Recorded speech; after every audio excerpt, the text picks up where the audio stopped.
David, I don't need to tell you, one of the most popular features in The New Yorker are the cartoons. That's right, Seth. We have a strong tradition of balancing our hard-hitting journalism with ridiculous jokes. Yeah, that sounds great. You should try it sometime. Okay, that's a burn. That's a Remnick burn. And now, in what has become a tradition here on Late Night, every time you appear on the show, we present live New Yorker cartoons. And I professorially explain why each cartoon is funny, because we all know that the true key to comedy, Seth, is... Timing. No, it's me, the clown prince of cartoons himself, David Remnick. Oh, right, that's right. Can't argue with that. So without further ado, our theater troupe in residence, the Late Night Players, are happy to debut their newest piece, Live New Yorker Cartoons, Part 8, Rye Hard with a Vengeance. Our first cartoon is by Benjamin Schwartz.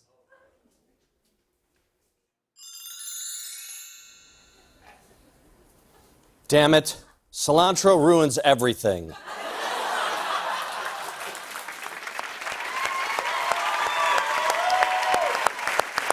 Now, David, would you care to explain that cartoon? Seth, do you like cilantro?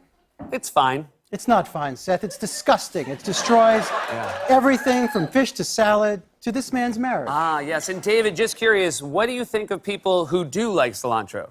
They're sociopaths. Okay, excellent. All right, our next cartoon is by John McNamee. Let me start by saying no one is a bigger feminist than me. Very strong. Very strong. David, what did we just see? Seth, as interesting as it would be for us, two white men of deep privilege, to have an engaging discourse about feminism, I think the true meaning of this cartoon will be best explained by the woman at the stake. Yes. Okay, Allie, what does this cartoon mean? Men are the worst. All right. There you go.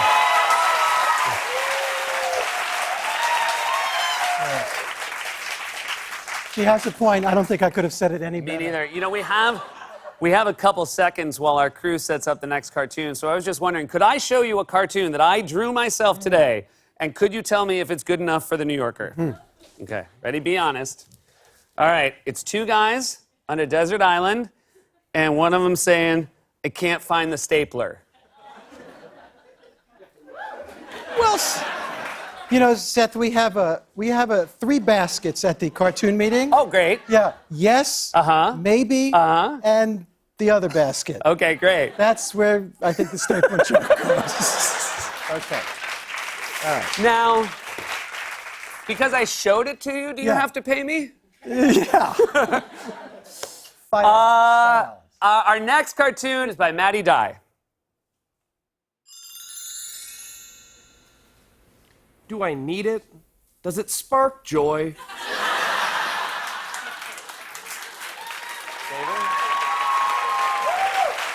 Talk us through that one. It's a good boombox. Seth, Marie Kondo. You know Marie Kondo? Yes, of course. Marie Kondo has caused a worldwide phenomenon with her KonMari method of decluttering, and this burglar is simply putting it to use. Okay. Now, I have a question. What do you, David Remnick, own that sparks joy? That would have to be my Bowflex. You know, you may not know it, Seth, but from the neck down, I'm Hugh Jackman. Oh, wow. And what would be the second thing you'd keep? All the New Yorkers I have not yet read. Okay, and how many is that? Almost all of them. Oh, just like everybody else. Now, we learn something new every day. Our next cartoon is by Edward Steed.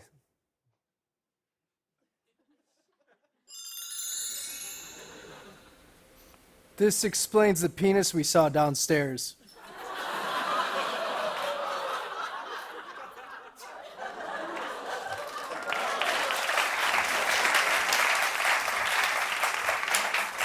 David, I have many questions. Shoot.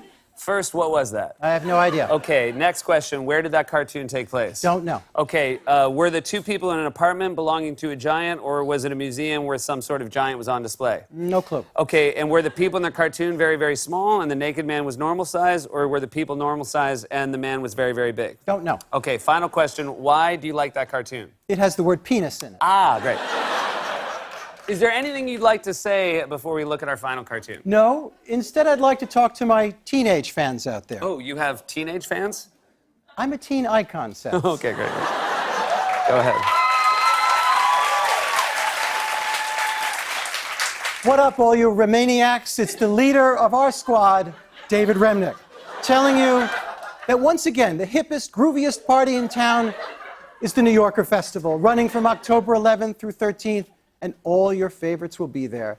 Billie Eilish, K-pop bands BTS, GOT7, EXO, Blackpink, and a special performance by Post Malone. So be there or be square. Yeah, David, I read the New York Festival listing, and I don't think any of those people are supposed to be there. That's a shame. You're right, I read the wrong card. Oh, gotcha. I meant Speaker of the House of Representatives, Nancy Pelosi. Oh, right. That makes more sense. That makes more sense. But she will be giving out free doses of Molly. Oh, well, okay. Well, there you go. You are a teen icon. Yes. Our final cartoon is by Drew Pancari. Let's take a look. Sure.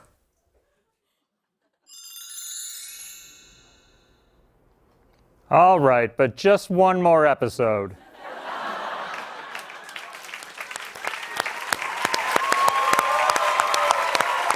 The Late Night Players,